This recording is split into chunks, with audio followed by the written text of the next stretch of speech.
asked for in terms of rent. And Madam Speaker, I would wish some of my colleagues who had gotten jobs, and the kind of places they were staying in were so deplorable. So, Madam Speaker, I want to appeal to everyone in the country, particularly who is salaried, to just accept that for the income he's having, he is standing in an advantaged position where he can actually raise some money, just like we are raising money through payee, so that we can get houses that can actually cause our brothers and sisters to also live a decent life in Nairobi. Madam Speaker, what I'm also saying, I'm coming from a rural area, my constituency is in a rural area. But when you see what's happening, we are basically an agricultural constituency. Most of the farms currently are now being subdivided further and further to put up houses for the children in the home, and you find that this is affecting now farming. I believe with this kind of housing, if it takes root in the urban areas to solve the problem of living conditions in urban areas, then it also extends, for example, to a rural place like mine. Then I have also affordable housing in my town, Malava. I would expect in future now, these children in these families traditionally who have to inherit land from their parents, they can actually get houses in urban areas and leave farms for agricultural farming. Otherwise, Madam Speaker, I would really support this, that and every one of us, because after all, Azimio and Kenya Kwanza were having this, is only to support this, and if there are few amendments, we make the amendments. However, Madam Speaker, when I look at clause 4 of this bill, paragraph 2A, it says, when it comes to this levy, it shall be at the rate of 1.5%. And this A, it says gross salary of an employee or the gross income of a person received or accrued, which is not subject to the levy under paragraph A. Now, Madam Speaker, my only question is this. Supposing as an employee I have a salary of 100,000 per month, and then I've managed to develop a business whereby I'm earning almost 500,000 every month. Madam Speaker, who decides what to be levied? Who decides? Do they levy my salary or do they levy my other incomes? I think I would want that this bill can come clear on this, that it is me to decide or it is KRA to decide which one to levy. Madam Speaker, also, on the issue of penalty, that's clause 7.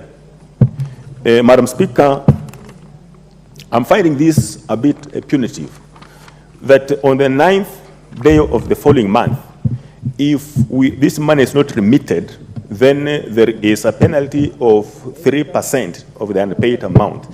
Madam Speaker, we know what Kenya is going through when it comes to salary payment. Even our own staff here in Parliament, sometimes there is also a delay in salary disbursements. So, Madam Speaker, I think we can look at this and not become so punitive as it is. Madam Speaker, finally, some persons were asking, why are we paying this money and yet we have an investor who is coming in, develop, given land, develop, then finally we pay for it. But I found an answer in clause 10, and which I would like Kenyans to know, which addresses this particular issue. This particular levy we are paying is to help those Kenyans who are not in a position to get money, to get some soft loans at low interest rate, where it can be even at 1%, so that they can actually acquire this particular loan and pay for this particular house. I'm also finding some comfort with this because finally, when this money, Madam Speaker, my brother here makes a lot of noise. I don't know how he was in his Form 4. Madam Speaker, also, I'm also happy with this bill because I'm also realizing that apart from the house itself, developing a house, is that this levy will also be used, the fund. The money will be used also to upgrade slums, to maintain, to do maintenance in slums, because, Madam Speaker, you get into some of these slums, they have no roads, they have no facilities like toilets. So I'm happy that this money will be coming from us who are able to help those particular slums, to improve those slums, so that people who are living in such kind of places, they can actually live a decent living. So otherwise, Madam Speaker, I support this bill 100%. Honorable Member for Alego Usonga, Honorable Atandi. Finally, Madam Speaker, let me begin by saying that I oppose this bill in total. And Madam Speaker, let me say that according to my understanding, the reason why this bill is here was primarily to correct the issues that were raised by the courts on the unconstitutionality of the affordable housing levy. But, Madam Speaker, this bill does not attempt to address those matters raised by the courts. For example, on the fact that housing is a devolved function, the bill merely mentions counties. It does not say anything much. The bill talks about, the only area where the bill is involving counties is where the Affordable Housing Board is formed. And in this board, Council of Governors is supposed to nominate one person into this board. That is the only area where counties are mentioned. On the allocation of funds, counties is not involved. There is nowhere where counties will be involved in implementing these projects. So, Madam Speaker, according to me, the bill still remains unconstitutional because that issue is not addressed. The other issue which I wanted to talk about is that most of my colleagues who have spoken from the other side are saying that this bill is supposed to answer the question of job creation, that these houses will give us jobs. Madam Speaker, this is the biggest fallacy and hypocrisy of the affordable housing theory. Because, Madam Speaker, I don't know where these jobs will be found. What I have seen going on in the country is that there are a few gray, yellow, and brown men from China and Turkey who are implementing these projects. I have not seen anywhere where Kenyans are going to be used to do these projects. In fact, Madam Speaker, the truth of the matter is that the motive of this affordable housing has not been really revealed to Kenyans. Kenyans don't understand what these all houses are all about. So, Madam Speaker, if the regime wanted to use this affordable housing program to create jobs for Kenyans, then they would have used another model. They would have used, for example, labor-based approach to development of housing, like what I have seen happening in Rwanda. Rwanda, when they build houses, they use locals. They only get experts. And they don't have to hire foreigners, to come and build houses, and then Kenyans become laborers. Madam Speaker, we cannot sit here and pass a policy or a law that will make Kenyans laborers to Chinese. And then we are busy shouting and saying we are creating jobs. Madam Speaker, the last time I checked, when the president was commissioning some of these projects, I saw hungry-looking Kenyans, on those sites. I don't even think they are even paid. You know how colonialism is being used, is going to apply in this affordable housing.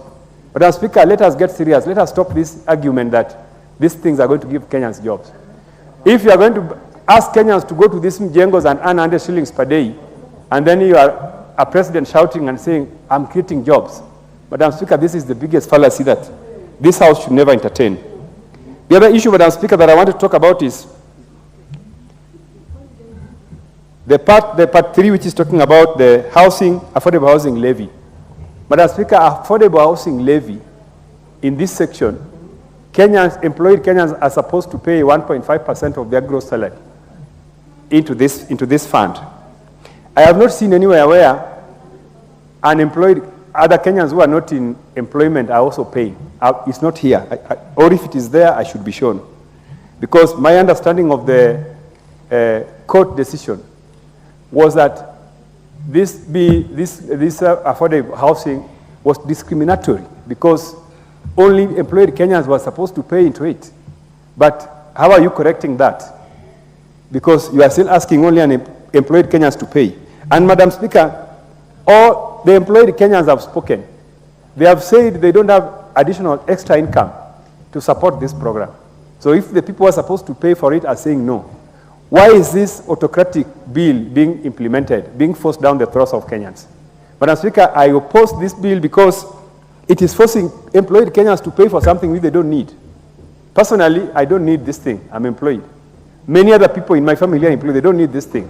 So, Madam Speaker, this is an autocracy. This is dictatorship.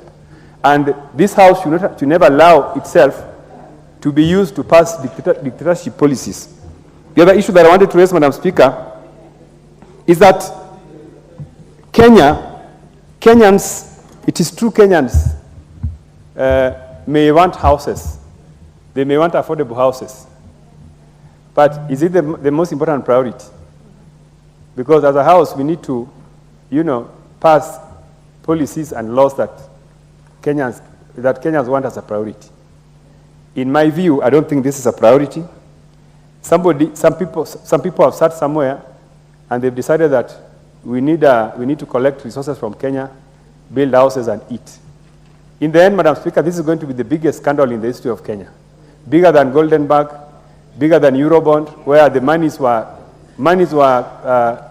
borrowed and they never reached here. When Auditor General Ouko said that the Eurobond funds were stolen, some people didn't accept and didn't agree. I want to predict that this affordable housing is the biggest scandal, and it is meant to benefit a few people in State House. This is a fact which must be highlighted. And therefore, I want to stand with Kenyans and say that this is something that Kenyans must reject. We must reject it. And Madam Speaker, the MP for Mombasa, Madam Zamzam, should go into the records of history of this House as the most eloquent speaker on this matter. And that if you were not persuaded by the speech by Madam Zamzam, then you need to check yourself. Madam Speaker, there are certain aspects of this bill which I wanted to support. But after Madam Zamzam made her contribution, I am now opposing the bill in totality. Even my colleagues from that side, the Honorable Ichungwa could not sustain a point of order against her speech. So, Madam Speaker, let this House make a resolution that this is not something that Kenyans need, and that all of us need to oppose it, because it is good for Kenyans not to be involved in supporting corruption by a few elements in government. Madam Speaker, I oppose. Thank you, Honorable Irene Mayaka. Thank you, Honorable Speaker. And Honorable Speaker, I'd like to take this opportunity to also add my voice to this particular bill, which I want to go on record that I oppose in totality. And Honorable Speaker, point number one, buying or purchasing a home is a very personal matter. And we need to understand that this is very personal. Honorable Speaker, this is like when you want to buy a bra. Because unlike when you want to buy a bra, when you want to buy other clothes, you can take them for fitting. You cannot do that to a bra. You are either size 38B or a size 34B. That is how personal it is when you're buying a home. Because it is said in this bill in Part 1, Sub-Article 3, that it gives effect to Article 43 of the Constitution in terms of accessibility and adequacy. When you're talking about the matter of adequacy, and you tell an individual who is used to living with 50 people in the same boma, that now you're going to live in a house, a one-bedroom house. How is this being adequate to the needs of the people? Madam Speaker, when you look at the pay slips of Kenyans, majority of the people who are working, they have already been deducted mortgage, they're being deducted all these other deductions, and then you're adding the housing levy, and yet that house, they will not necessarily own it. Honorable Speaker, we had the Honorable, actually the new Speaker. You told us about the fact that we get deducted VAT, and some people are deducted VAT even if they don't have children. But I would like to educate you that VAT is a deduction that goes into a wider basket. Housing levy is specific. It goes into a specific levy, and therefore you cannot compare the two. That is like comparing a tomato to a potato. It doesn't work like that. Honorable Speaker, I'd just like to give you a comparative analysis of other countries. We've had housing levy in Finland, in Italy, in South Korea, and in all these countries, which are more developed than we are, they've actually had to review how housing levy is being administered. In South Korea, for example, right now, the government is buying houses from private investors and then subsidizing them and then leasing them out to individuals. Secondly, in a place like Finland and Italy, people are advised to rent to own. So you're deducted money, yes, from your salary, but that money goes towards a home that you're already staying in. So you're renting to own to eventually own that home. That is not what we are working with in this country.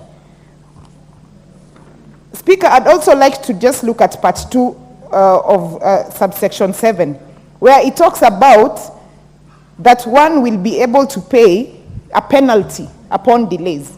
Right now, we all know that we have delays in salaries, even for civil servants. Even NGCDF has not come through because the government says there's no money. So is the government going to actually deduct itself on these penalties if it fails to pay the civil servants on time? Is it going to penalize itself? Is that what is going to happen? Honorable Speaker, and I just want to say this, and this is because in clause 30 and 31, we have a very scanty criteria. You cannot tell me that for me to own a house, I have first to be a citizen of Kenya who is 18 years. Okay, so imagine a scenario where a couple of citizens of this country go to a place like Ngara and say they want those homes because according to the criteria on the bill, they qualify. They are Kenyans, they are 18 years old, so they qualify. What are you going to tell those Kenyans? Madam Speaker, Mr. Speaker, back at home in Nyamira, where they want to, like for example, have affordable housing in the town. For us who come from the Nyanza region, and maybe in Western Kenya, owning a home means you have a compound, it has goats there, iko na ng'ombe, it has a space. That is owning a home. You cannot tell a Kisii that they own a home by having a flat, some space up there in town in Nyamira. And you imagine that the people back at home, the elders, will respect you and say that you own a home. We need to tailor-make these solutions to people depending on where they live. If it's people who are in the villages, do not tell them about housing levy. If it's people in Garissa whose children are reading under trees, you cannot tell me you want to build for me a house and yet my children are reading under the tree. That is a government that lacks priorities. Honorable Speaker, as I finish, I just want to ask this question. Because I was nominated by my political party to represent workers in this assembly, I just want to ask, now that the courts declared housing levy unconstitutional, the workers who had been deducted, can they get their refunds? And the reason why I'm saying this is because even if at the very worst, this is passed and it is declared constitutional, you cannot apply law in ultra vires. You cannot apply the law in reverse. Therefore, for all that time that Kenyans have been deducted this money, tafadhali turudishie wa Kenya pesa yao. I thank you. Thank you. Next on the board. Now, I'm told the member for Homa Bay had her card malfunction. So this will go to her. Just give her the microphone where she is. Thank you so much, Mr. Speaker, for giving me this opportunity. And I believe the ICT personnel will all be reviewing our gadgets before we come into sessions so that I'm not experiencing frustration, which I've experienced for the last 4.5 hours. But I thank you for understanding. Now, when I read through this proposed bill, actually all the schedules have gaps, and I would say that I support it is a total scam. And I want to start by saying, Mr. Speaker, sir, that this is a bill that as legislatures in this House, we must stand to oppose until we are convinced beyond reasonable doubts in terms of implementation.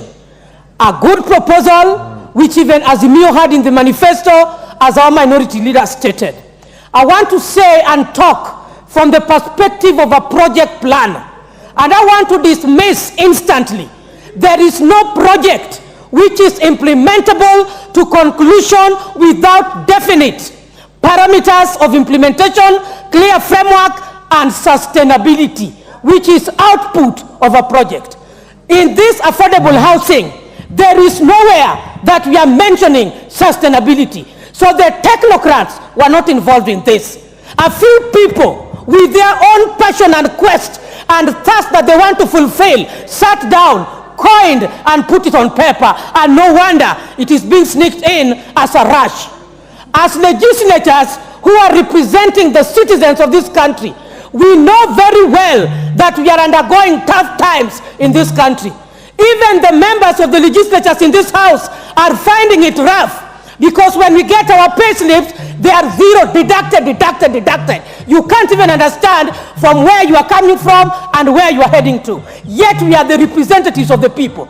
This brings me to the question, what about the common mwananchi who is not employed, is not even near Mama Mboga, who can sell even 1,000 shillings per day? I want to say that this kind of affordable housing that we are talking about today, in the objects of the Constitution, primarily, we are saying that fairness is not taken care of. And when we are talking about fairness in this country, when the Constitution is highlighting on fairness, there is no fairness even on the deduction of the employed. There is no fairness of other members of this country on how they are going to foot the taxes. Under the objects of the Constitution, Mr. Speaker, sir, I want to say that inclusivity, which is enshrined in our Constitution, is not factored in the framework of this bill that is proposed. Why am I saying so, Mr. Speaker, sir? When we are talking about Mama Mboga, the Hustler Nation, it is very clear, because I rise to represent, as the county MP of Homa Bay, the PWDs, there is nowhere they are mentioned.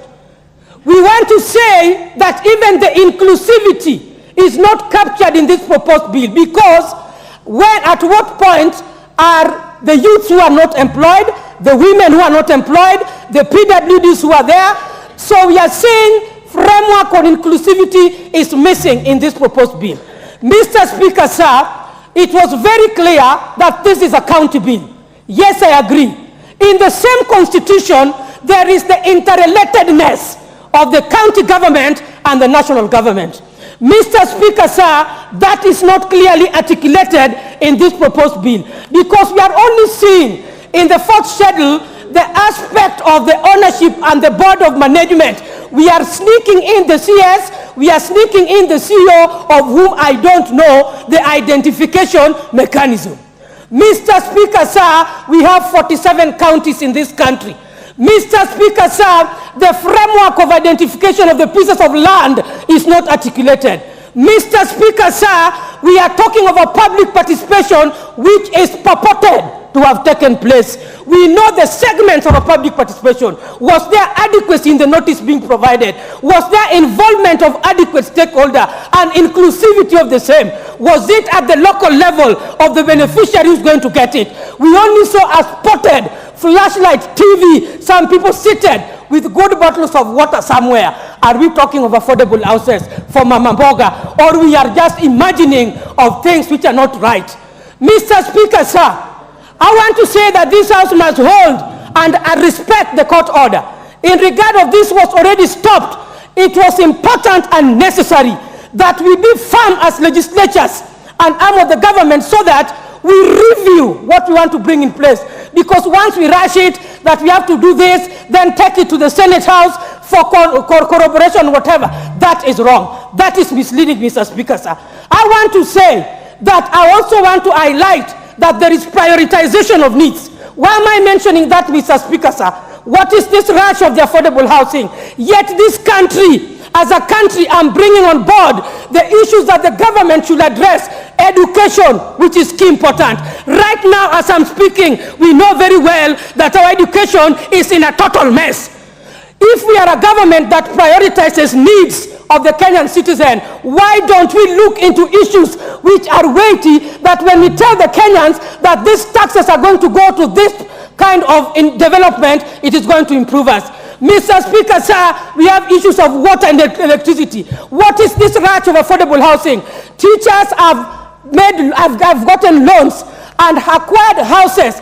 People have built houses in various towns and go back home.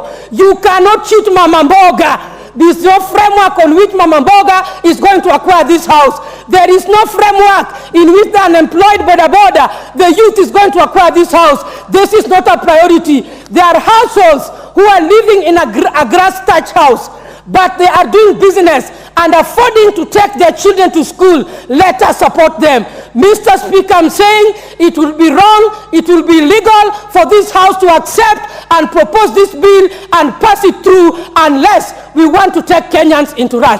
Now, when you're talking of the people who are owning the steel companies in the industries, the big industries in this country, I want to count that the very few population of Kenyans owning those industries. When you walk around, even in town here in Nairobi, you'll find most of the industries we have owned by the Asians, we have owned by the Chinese. The Africans themselves are feeling this. Who is going to import this timber from Congo? I want to urge this government to tap the underutilized resources from our counties.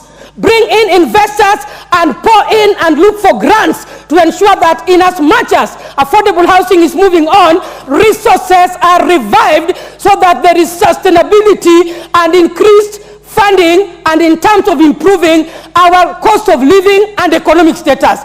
Go to Homa Bay, we have a lake. Bring us the industries. Don't open up fish ponds in places where there are no lakes, so that we have fish which is not fish, that we know very well was found in the lake. Let us have things which can sustain our locals from where they are. We have forests which can be undertapped. We have tourism. We have many things that we can do. Even the people who are employed in the private sectors, when you look at those